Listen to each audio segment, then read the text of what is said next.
இந்த பாடத்தில் யா மொழிவதற்கான பயிற்சி தரப்பட்டிருக்கிறது. எதுன், எது என்று சுருக்கமாக சொல்லலாம்.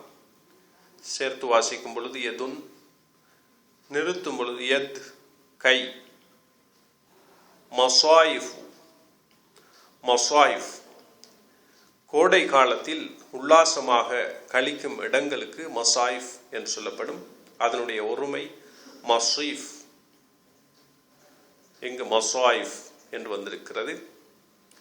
யுஸ்வல்லி அவன் தொழுகிறான்.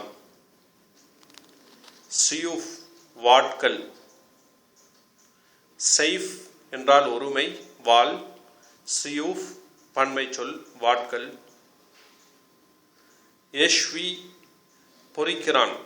எண்ணெயில் பொரிப்பதற்கு இந்த வார்த்தை பாவிக்கப்படும். ஷவா என்றால் பொரித்தான், யஷ்வி பொரிக்கிறான்.